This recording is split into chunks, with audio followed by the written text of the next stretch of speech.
Hi, if you're new here, my name is Annalisa and I run a small handmade business. I design and make silicone molds. I'm also a resin crafter and this week I'm making my summer coaster. Earlier this year, I made a couple of spring coasters, which I've also shared here on my channel. I will leave links to them in the video description in case you're interested in watching those as well. I'm gonna make a watermelon coaster for my summer coaster. I've done one before, I think it was last year, but I want to make an improved version of it. I am including a link to my blog in the video description where you will find a list of craft supplies used along with step-by-step instructions. As you have already seen, I added green pigment to my resin. I'm only using this green resin mixture on the outer rim section of the coaster.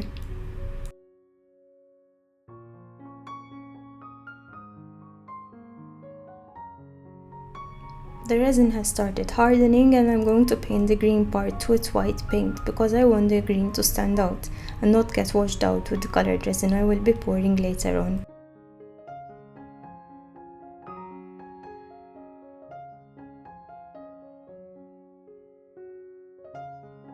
To replicate the white watermelon section between the fruit and the rind, I'm going to try and use this mica powder on the outer area of the inner section. I'm not sure how this will turn out or if it will look good, but I'm gonna give it a try.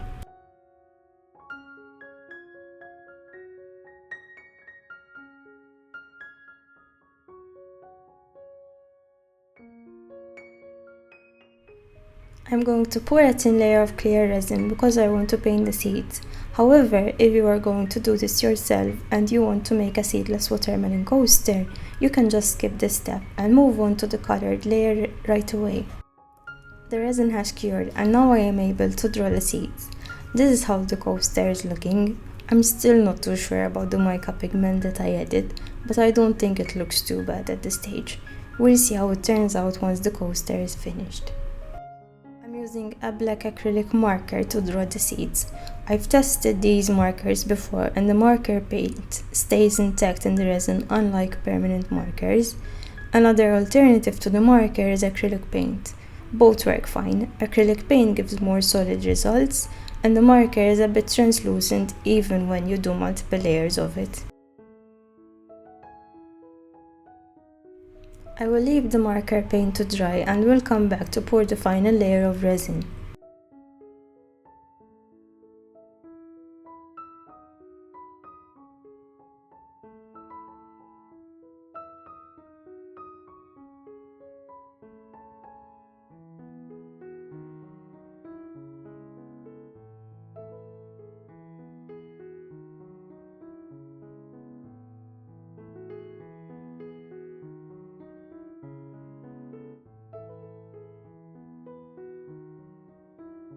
To start, I'm going to use a mixture of these three colors to try and achieve the color that I have in mind.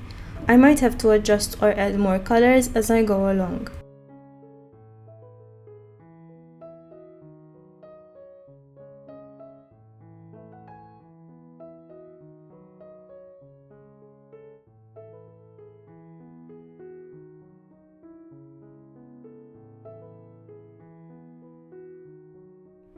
The color is too translucent, so I'm adding a tiny bit of mica powder to it. Let's see if this gives us the color that I want. This looks better and I'm very happy with this color.